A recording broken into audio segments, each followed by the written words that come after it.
Tabe, jumpa lagi dengan saya di Negara Bijaksana, channel yang membahas sebuah persoalan populer di Indonesia secara bijaksana dan dijamin dengan pemikiran terbaru.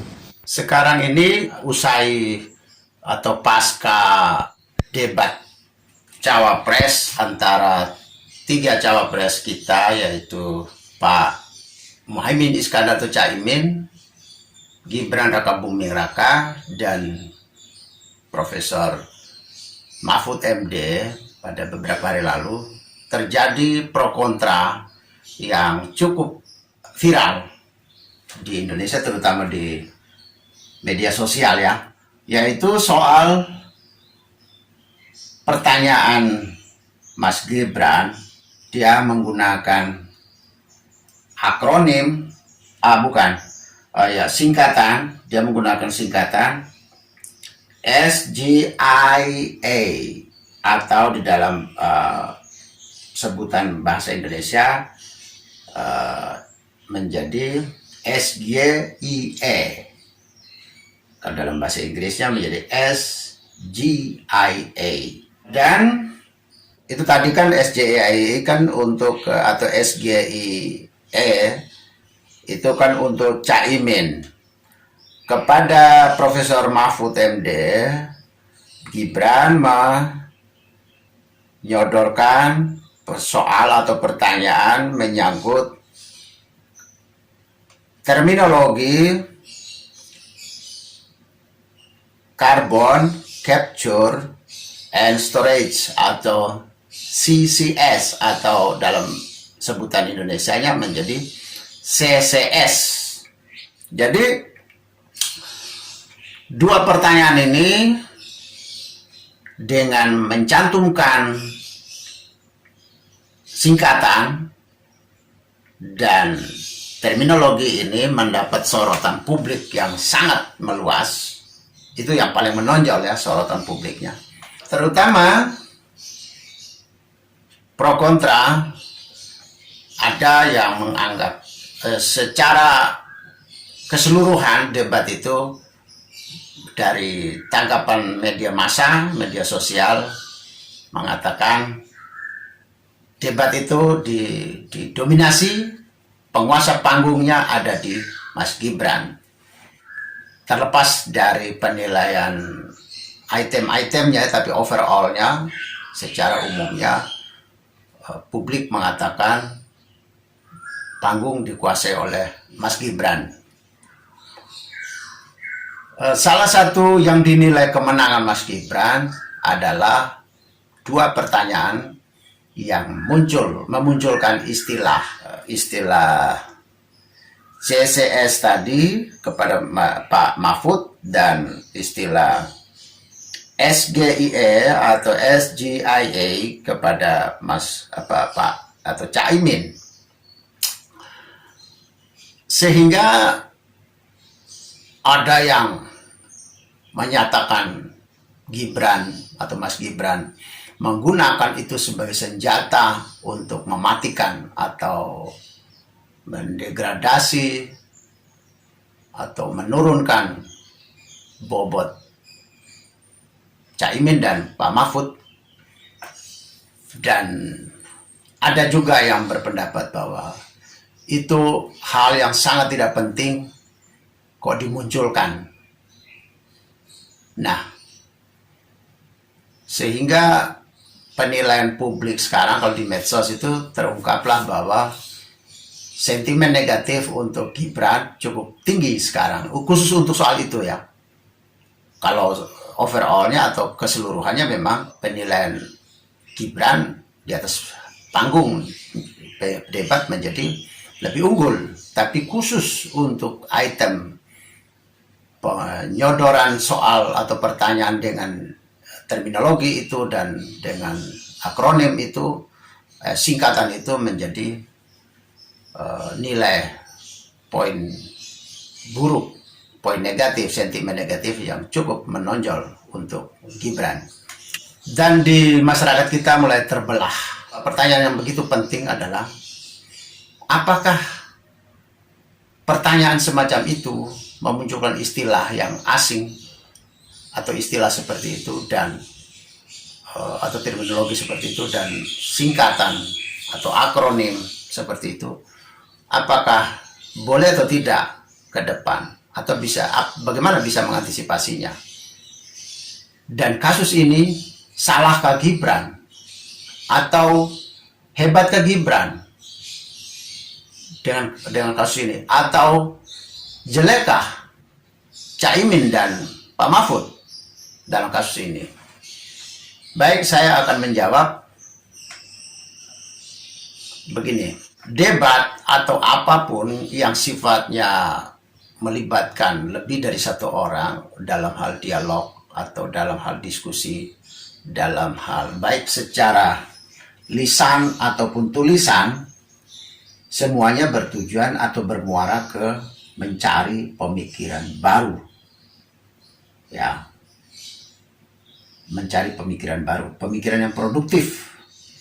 Oleh karena itu, debat atau komunikasi apapun berbentuk lisan maupun tulisan harus dihindari istilah, akronim, singkatan, terminologi yang menghambat lajunya diskusi atau lajunya pemikiran, lajunya perdebatan, lajunya pembacaan, lajunya pemahaman seseorang atau mengalirnya sebuah pikiran.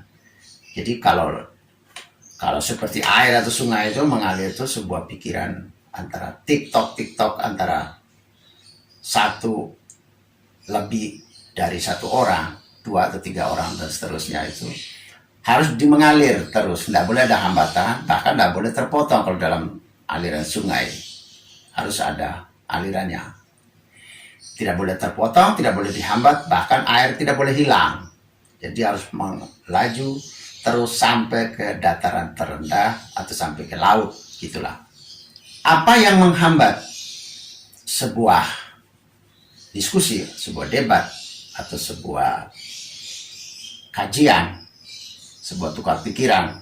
Beberapa hal, misalnya salah satunya adalah penggunaan terminologi, penggunaan istilah, dan penggunaan akronim.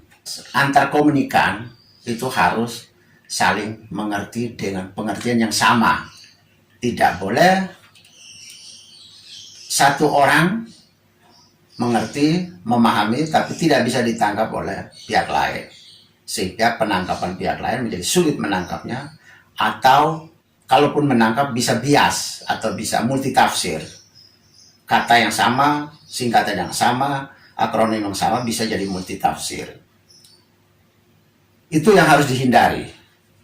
Maka kita lihat di dalam komunikasi tulisan, misalnya di kampus ya, misalnya penulisan skripsi, karya-karya ilmiah ya, skripsi, tesis, S2 ya, disertasi, S3, bahkan semua tulisan-tulisan ilmiah, termasuk naskah-naskah yang masuk ke penerbit-penerbit, terutama penerbit bonafit ya, itu wajib kita menggunakan penjelasan tentang apa yang dimaksud dengan akronim itu, apa yang dimaksud dengan singkatan itu, apa yang dimaksud dengan terminologi itu, kata itu, atau istilah itu harus dijelaskan.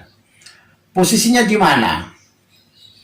Posisi dari penjelasan istilah, akronim, dan singkatan itu berada di depan sebelum bab 1 atau bab pendahuluan atau pengantar. Dia sesudah judul, pengesahan, persembahan, terus kata daftar isi.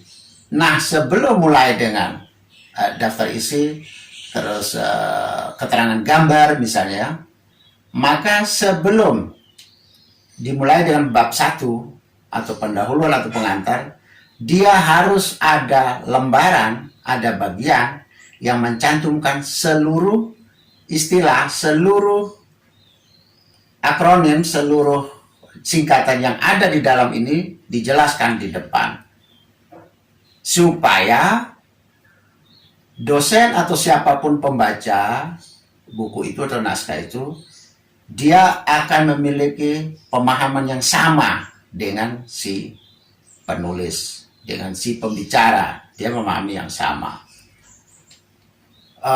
Kalau di dalam tulis-menulis populer di koran atau di majalah itu seringkali dikurungkan, harus ada misalnya SGIA, itu di dalam kurungkan menjadi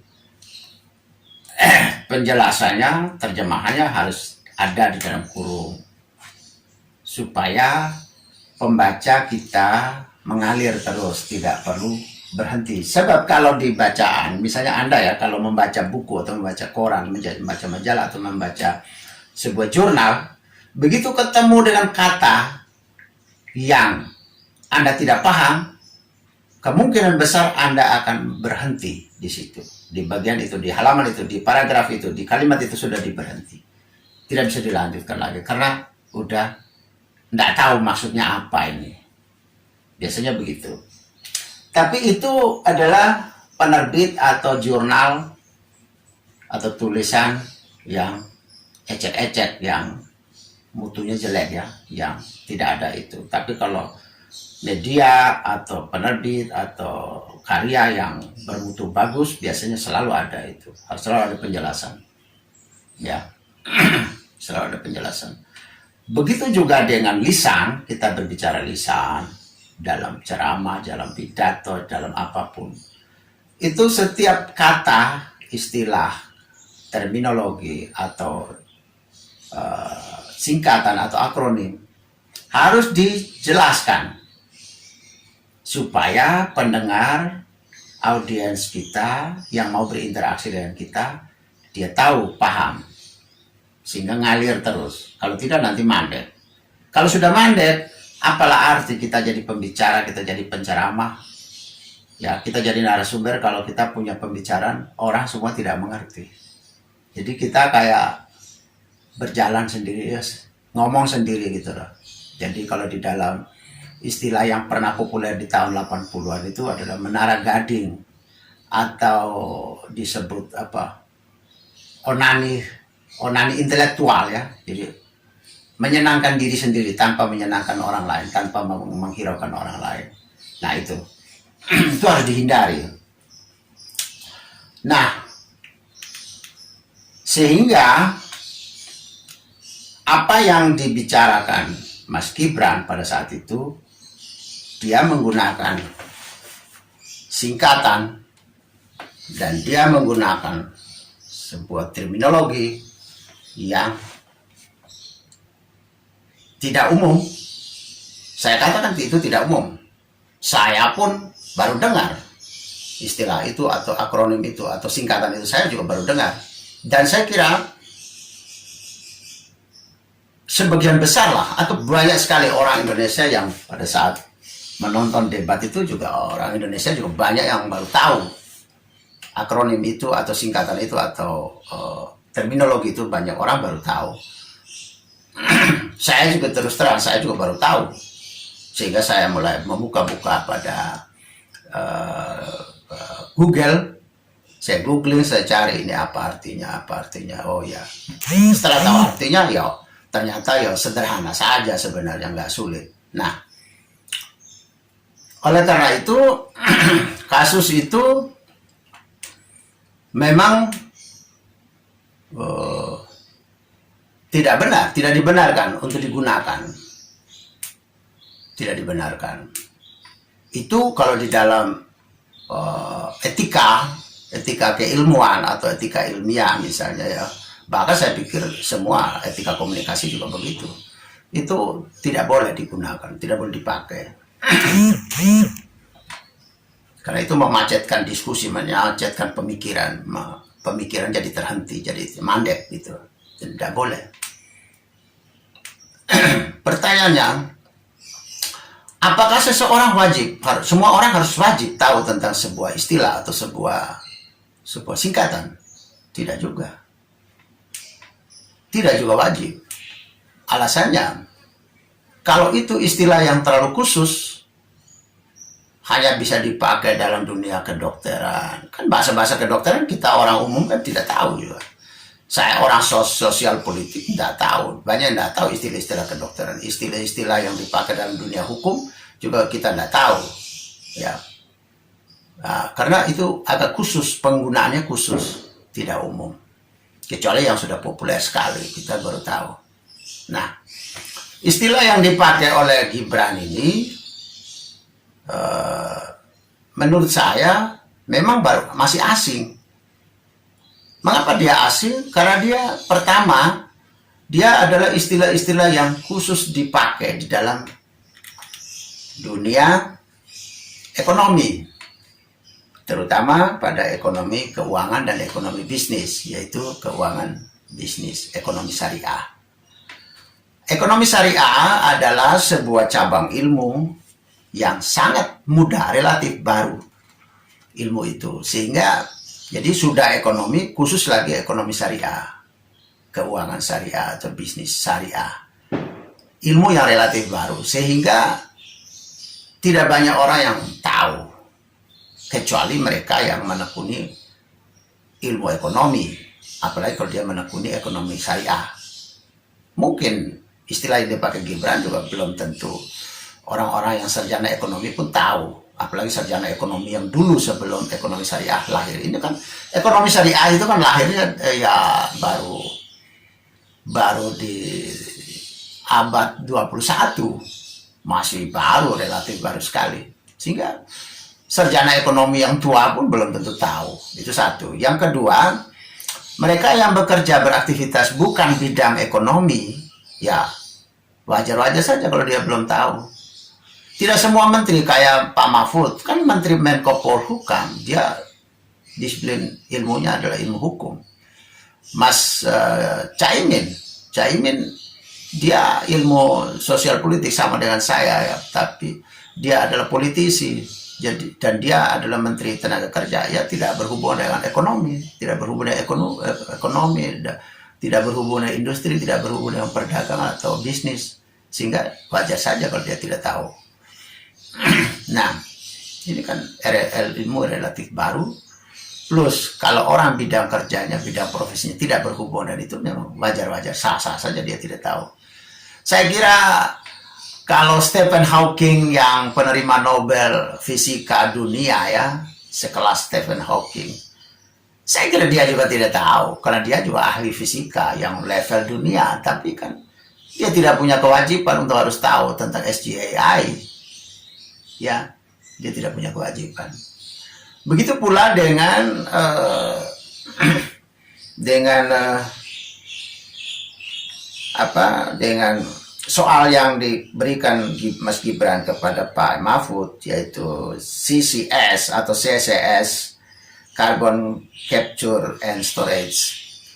Itu adalah sebuah istilah yang dipakai pada dunia biologi, khususnya pada lingkungan.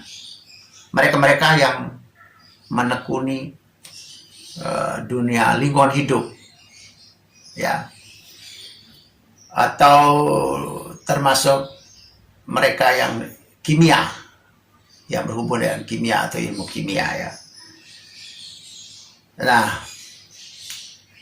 tidak banyak juga orang-orang yang berhubungan dengan IPA atau ilmu pasti atau ilmu alam, pengetahuan dan alam, sains. Tidak semua mereka tahu. Kalau orang yang menekuni biologi atau fisika, tidak belum tentu mereka semua tahu juga istilah yang relatif baru. Tapi ini kepastiannya bahwa ini istilah ini dipakai di dalam dunia lingkungan hidup, mereka-mereka yang menekuni lingkungan hidup. Jadi wajar-wajar saja kalau Pak Mahfud sebagai ahli menekuni hukum tidak tahu, apalagi dia hukum tata negara. Kalau hukum lingkungan mungkin dia pasti tahu, kalau dia hukum lingkungan. Tapi dia hukum tata negara ya tidak tahu itu wajar. Kalau dia tahu ya syukur, kalau tidak tahu juga tidak masalah. tidak berarti jelek. Nyatanya bidang kerja dia selama ini sejak dulu sampai sekarang juga tidak bertemu dengan istilah itu pun dia tidak terhambat. Keilmuannya tetap sampai profesor, karir di bidang politiknya tetap sampai menteri, sampai anggota DPR. Itu kan berarti selama hidup dia, selama dia berkarya, tidak bertemu, tidak bergesekan dengan istilah semacam itu atau terminologi itu. Tidak masalah, sepanjang tidak menghambat karirnya, tidak menghambat ilmunya dia untuk berkembang, tidak masalah. Jadi tahu, ya syukur, tidak tahu, tidak masalah. Akan jadi heran kalau dia adalah menteri lingkungan, dia tidak tahu istilah itu. Atau kalau dia tidak tahu SJI, yang tahu itu kan misalnya orang-orang menteri perdagangan, menteri industri, menteri bidang ekonomi dan keuangan, ya menteri keuangan seperti Bu Sri Mulyani, ya dia pasti tahu. Nah, karena itu hubungan dengan pekerjaan dia. Atau kepala Bappenas atau orang-orang di Bappenas, Badan Perencanaan Pembangunan Nasional, ya dia harus tahu. Nah, dia harus tahu. Nah, jadi apa yang diajukan oleh Mas Gibran itu, singkatan itu dan terminologi itu secara etika komunikasi, bahkan etika keilmuan tidak benar. Nah, Pak Mahfud dan Pak Caimin, Pak Caimin tidak tahu pun juga tidak berarti salah atau tidak berarti jelek. Tidak, wajar-wajar saja. Ya, wajar saja.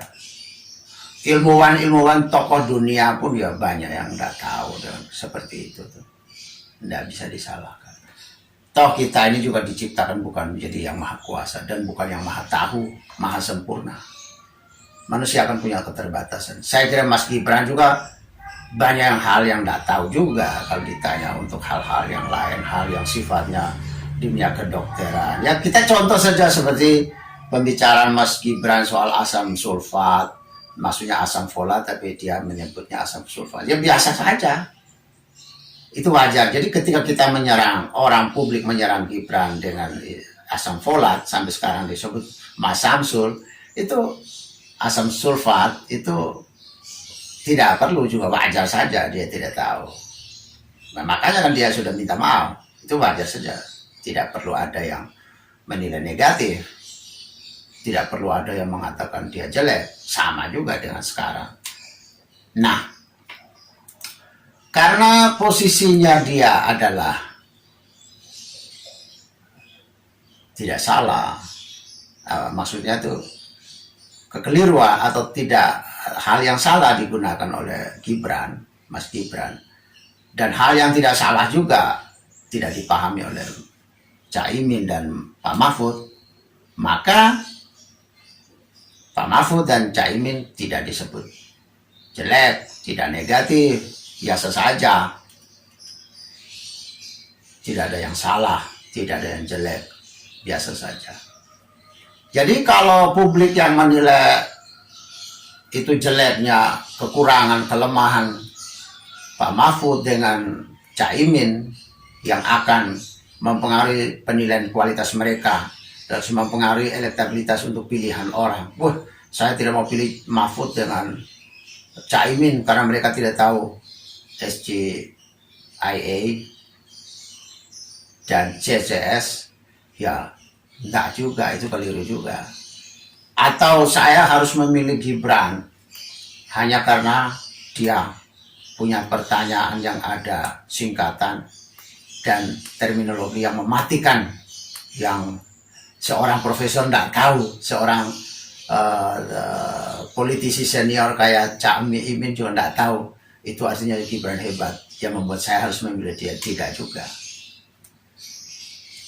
Oleh karena itu, kasus ini tidak memberi nilai positif dan negatif, positif kepada Caimin, Mas Gibran, tidak juga memberi penilaian negatif terhadap Pak Mahfud dan Caimin. Biasa saja. Nah, pertanyaannya, apa yang salah dalam kasus ini? Apa yang salah?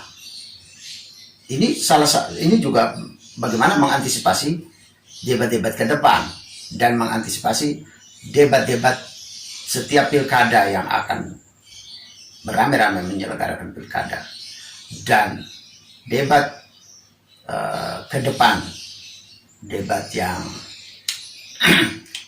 pemilu-pemilu berikut, termasuk ini sekarang kan di sekolah-sekolah, di universitas-universitas juga, kalau ada pemilihan ketua OSIS atau ketua BEM mahasiswa atau ketua senat mahasiswa, itu kan banyak yang pakai debat, sehingga ini sekaligus menjadi rujukan, menjadi pelajaran. Saya kira debat-debat di kampus, di sekolah-sekolah, debat-debat di pilkada juga sama, menggunakan kata atau singkatan, akronim, dan terminologi yang tidak umum, yang asing. Ya, sebenarnya kalaupun singkatan dan terminologi umum pun tetap harus dijelaskan. Karena apa? Contoh ya, kalau orang menyebut kata UNO, maka apa yang, kalau saya sebut kata UNO, maka apa yang ada di kepala pendengar sekarang? Apa, pemirsa? Kalian akan mengatakan, oh UNO itu maksudnya Sandiaga Uno. Nah, satu. Dua, ada lagi yang misalnya mereka-mereka yang memahami bahasa Latin, mereka bisa bilang, oh UNO itu artinya satu. Seperti nomor satu, numero uno, bahasa Latin ya. Uno berarti satu. Ada lagi yang bisa saja mengatakan bahwa, oh berarti UNO artinya United Nation Organization, ya, UNO, PBB, organisasi PBB ya, Perserikatan Bangsa-Bangsa, dan lain-lain. Terserahlah orang yang mau universitas apa, mau mungkin ini restoran apa, nama restoran atau nama dari sebuah bendungan atau nama dari sebuah jalan atau nama dari sebuah gedung, nama dari sebuah tempat, nama dari sebuah makanan. Itu kan sah-sah saja, orang memahami secara multitafsir, itu bisa saja. Tapi saya harus menjelaskan UNO yang saya maksud itu siapa, apa. Misalnya UNO, oh Sandiaga, seorang menteri pariwisata. Ah, udah, orang sudah, oh ya, pengertiannya. Semua pendengar atau pembaca sudah tahu yang dimaksud adalah Pak Sandiaga Uno, yang menteri pariwisata. Begitu. Meskipun umum ya, kata atau singkatan RT. Jangan langsung bilang RT, meskipun orang bisa saja, wah ini rukun tetangga. Bisa. Ada yang bisa rumput tetangga, boleh. Ada yang bisa bilang restoran tetangga atau restoran terenak, bisa saja. Atau taman terindah atau taman rumput RT atau rumput tetangga, boleh, dan macam-macam. Nah, oleh karena itu untuk menghindari multitafsir ini, maka orang harus tetap menyebut rukun tetangga dalam kurung RT, atau dia menyebut rukun tetangga atau RT, sehingga pengertian yang masuk ke setiap orang sudah sama dengan yang pembicara, dengan penulis sama. Jadi antar para komunikan sama. Jangan sampai pengerti itu hanya ada di kepala penulis atau ada di kepala pembicara saja. Itu tidak boleh. Etikanya, ini soal etika, bukan soal wawasan. Kalaupun soal wawasan juga bisa, tapi ini wawasan tentang etika. Berarti orang yang menggunakan itu dia tidak tahu tentang etika komunikasi. Ya, ini soal etika juga, etika berkomunikasi ya. Kita lihat contoh pada produk hukum atau produk-produk regulasi yang dibuat oleh DPR dan seperti undang-undang atau peraturan pemerintah atau perda peraturan daerah yang dibuat oleh DPR, DPRD atau dibuat oleh pemerintah, itu selalu kita lihat setiap undang-undang. Contoh di sini adalah saya buka ya, saya tunjukkan Undang-Undang Republik Indonesia Nomor 19 Tahun 2003 tentang Badan Usaha Milik Negara atau BUMN ya. Nah, sebelum dia masuk pada pasal-pasal atau ayat-ayat yang menjelaskan tentang isi undang-undang ini, di depan paling depan setelah selesainya menimbang, mengingat ya, lalu dia setelah memutuskan ya, dia akan memuat tentang bab 1 selalu memuat tentang ketentuan umum. Ketentuan umum, ini lihat ya.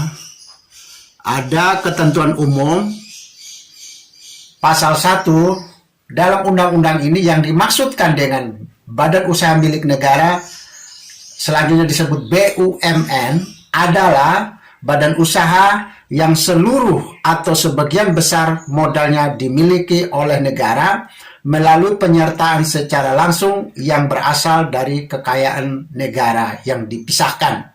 Jadi ini pengertian dari BUMN di pasal 1 bab 1 ketentuan umum.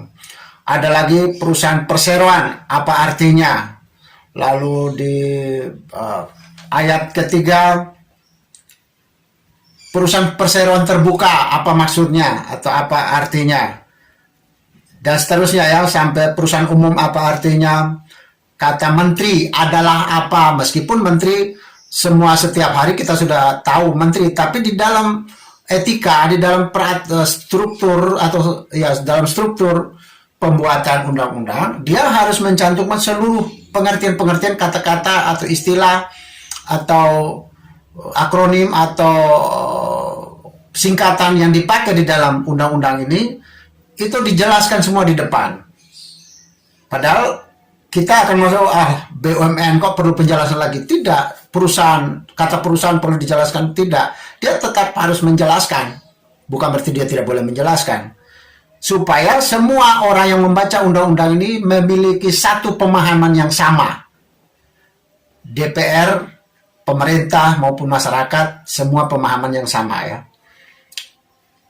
Misalnya ini penjelasannya sampai 11 penjelasan, pengertiannya, penggunaan kata-kata atau terminologi yang dipakai di dalam undang-undang ini semua harus diungkapkan di depan.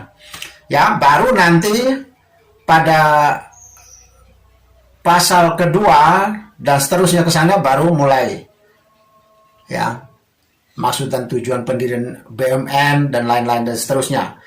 Setelah itu di halaman terakhir, di bagian terakhir masih ada yang memuat tentang penjelasan dari undang-undang ini. Jadi di depan sudah ada kata-kata kata-kata akronim, singkatan, semua dijelaskan di depan. Di belakangnya masih ada penjelasan pasal demi pasal, ayat demi ayat, masih ada penjelasan di belakang. Sebelum disahkan menjadi lembaran negara atau lembaran negara yang disahkan dalam sebuah undang-undang atau dalam sebuah peraturan pemerintah atau perda, maka di yang terakhirnya selalu harus memuat tentang penjelasan halaman demi halaman atau pasal demi pasal, ayat demi ayat dari sebuah undang-undang atau sebuah regulasi, sebuah peraturan pemerintah atau sebuah perda. Dia harus memuat terakhirnya, memuat tentang penjelasan. Nah, sebentar ya, saya carikan ini bagian terakhir tentang penjelasan. Penjelasan tentang undang-undang BUMN. Penjelasan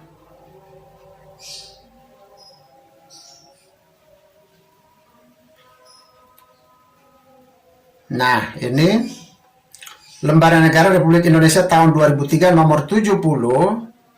Kemudian, nah, ini lampirannya.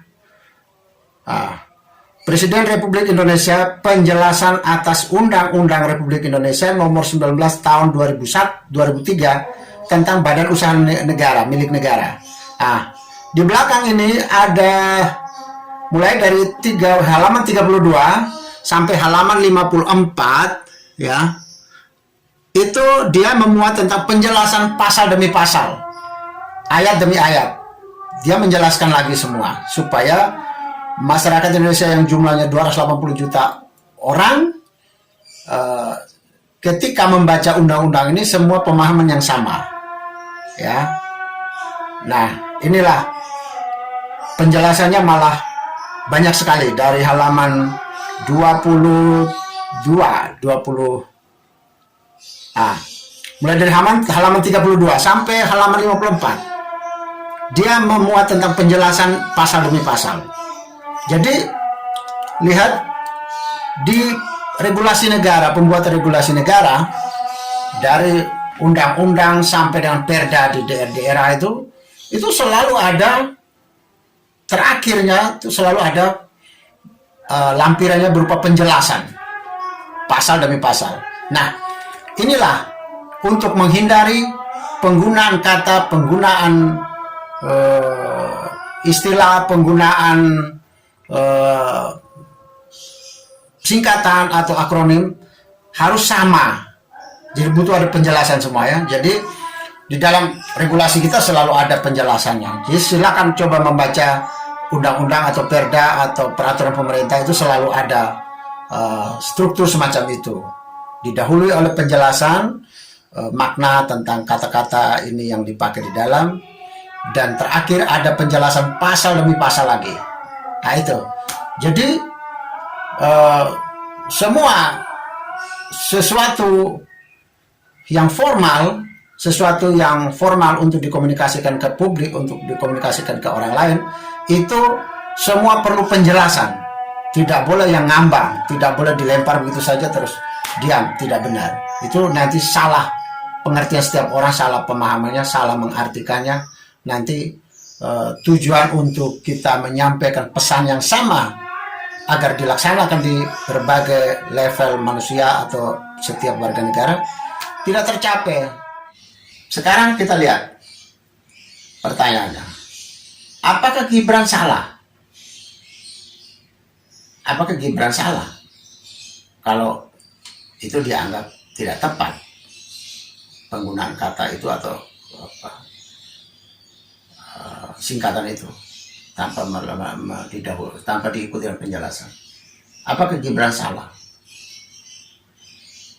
Salah adalah suatu perilaku, tindakan yang melanggar aturan, ya, baik aturan tertulis maupun aturan tidak tertulis, ya.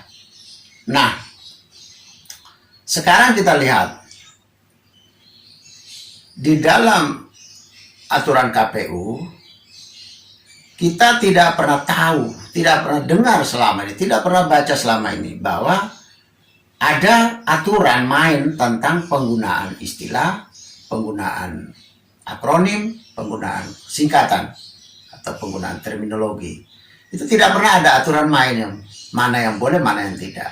Kalau di dunia tulis menulis, kalau di dunia penerbitan atau dunia media massa atau di dunia keilmuan, itu kan sudah ada aturan main penulisan, aturan main pembicaraan. Itu sudah ada aturannya, bahwa harus ada penjelasan tentang terminologi, tentang akronim, tentang singkatan. Semua sudah ada aturannya.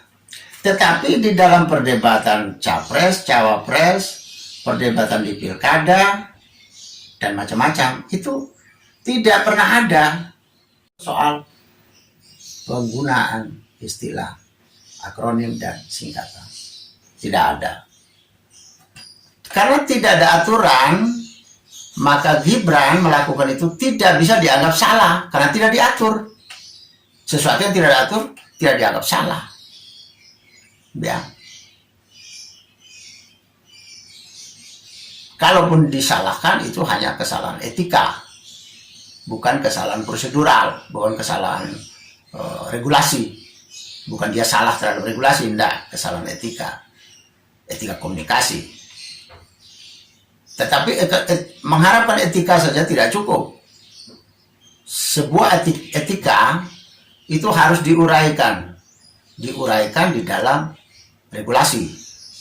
Jadi kalau ada etika komunikasi, cara-cara berkomunikasi seperti ini, maka harus diuraikan masuk di dalam peraturan KPU, ya, tentang penggunaan istilah, penggunaan akronim, dan penggunaan terminologi. Harus diatur. Kalau sudah diatur, maka orang yang melakukan itu akan mendapat sanksi sebagai pelanggaran. Karena tidak diatur, maka Mas Gibran tidak dianggap bersalah. Ya. Nah, kalau hal ini tidak diatur dan tidak dianggap bersalah, maka pertanyaannya, harus bagaimanakah sikap publik kalau di negara bijaksana, ya? Kalau di negara bijaksana, sikap publik harus begini. Satu, tidak boleh menghakimi Gibran bersalah karena memang tidak diatur oleh KPU. Dia tidak bersalah. Ya. Yang kedua, publik itu tidak boleh menilai negatif terhadap Pak Mahfud sama Caimin sebagai orang yang tidak layak jadi pemimpin. Tidak boleh. Ya. Tidak boleh.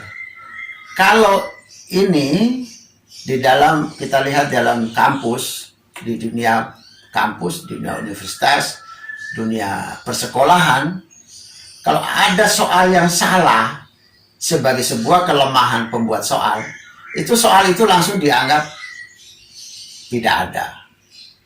Langsung diralat. Soal itu dianggap tidak ada. Cabut, sehingga soal itu tidak mendapat penilaian. Orang yang jawab benar tidak diberi nilai 10, yang jawab salah tidak diberi nilai 0. Jadi dia adalah soal yang hangus.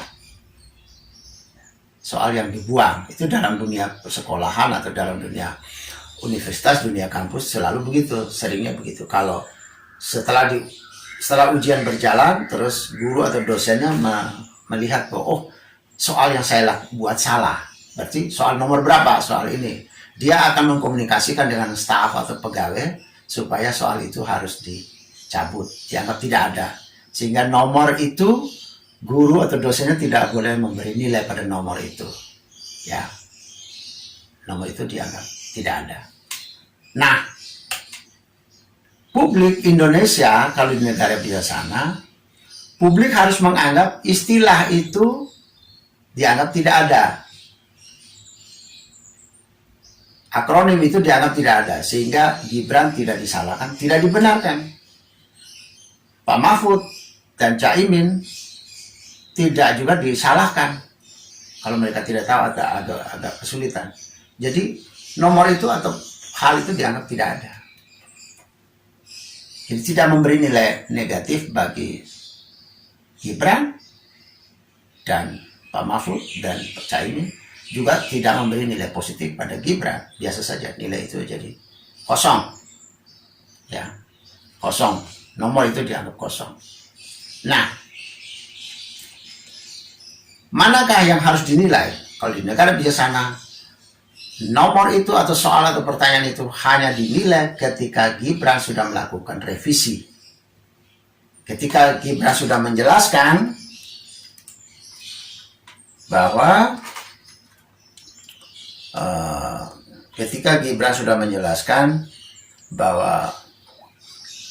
SGAIA atau SGAIA ini yang berarti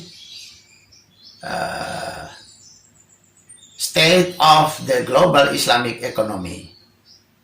Nah, setelah dia meralat, ya, baru jawaban Caimin baru itu dinilai.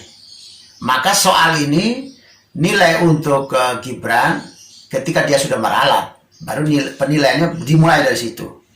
Jangan menilai dari yang sebelum dia revisi. Pasca revisinya baru dinilai soal dari Gibran. Apakah soal ini bobot tidaknya? Dinilai saat itu. Bukan pada soal awal, pertanyaan awalnya dinilai, bukan. Pada waktu dia merevisi. Kan di sekolah-sekolah, di kampus-kampus kan begitu. Atau di dunia karya ilmiah, karya tulis itu. Yang dinilai itu sudah revisi, bukan sebelum revisi. Skripsi, tesis, disertasi itu di kampus-kampus itu diuji, yang diuji dan dikumpulkan di kampus itu adalah yang sudah hasil revisi finish, bukan sebelum revisi diuji atau dikumpulkan di kampus, tidak. Nah, oleh karena itu penilaian untuk Gibran soalnya itu dinilai ketika soal itu dia sudah revisi, dia sudah memberi penjelasan bahwa SGAI yang saya maksudkan adalah State of the Global Islamic Economy. Itu mulai dinilai saat itu. Dan tanggapan dari Caimin dimulai juga pada saat Mas Gibran sudah revisi. Dia jawab. Sehingga awal ketika Mas Caimin, reaksi awal di pertanyaan pertama sebelum revisi dari Mas Gibran, dia tergagap-gagap dan dia bertanya, apa sih artinya SGAI? Apa sih SGIE, SGIE? Saya kok baru dengar gitu, saya belum tahu itu. Nah, itu tidak boleh dimasukkan dalam penilaian publik. Tidak boleh dinilai sebagai negatif bagi Caimin, tidak boleh. Caimin hanya bisa dinilai pada waktu dia menjawab untuk soal yang sudah diralat oleh Mas Gibran. Begitu juga dengan Pak Mahfud. Ketika reaksi pertama Pak Mahfud mendengar pertanyaan Mas Gibran dengan mengatakan carbon capture and storage, dia reaksi tidak tahu, reaksi yang blank gitu ya, kosong. Itu tidak boleh dinilai. Pak Mahfud tidak boleh dinilai saat itu. Dia dinilai pada saat Mas Gibran menjelaskan tentang apa yang dia maksudkan carbon capture and storage. Itu baru dimulai penilaian. Jawaban kedua, jawaban setelah pasca revisi dari Mas Gibran, itu baru kita menilai Pak Mahfud. Jadi tidak boleh dinilai pada saat sebelum revisi pertanyaan Mas Gibran, sebelum Mas Gibran revisi, itu tidak boleh dinilai. Tanggapan mereka tidak boleh dinilai. Tanggapan tidak tahu, tanggapan agak kosong, tanggapan pertanyaan lagi, itu tidak boleh dinilai. Nilailah ketika Mas Gibran sudah revisi, memperbaiki pertanyaan, menjelaskan pertanyaan, memperbaiki pertanyaan dan menjelaskannya, baru itu mulai dinilai kepada Pak Mahfud dan Caimin.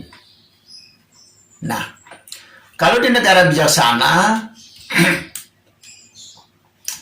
maka kasus seperti ini, termasuk kasus 2019, bahkan mungkin 2014 juga, Pilpres 2014 juga, dipakai oleh Pak Jokowi untuk mengajukan sebuah akronim kepada Pak Prabowo waktu itu. Ya, itu harus dihindari. Belajar dari situ dan diulangi lagi dengan Mas Gibran sekarang ini. Itu harus jadi pelajaran bagi KPU ke depan. Harus merevisi peraturannya. Peraturan KPU harus direvisi, harus ditambahin lagi ya.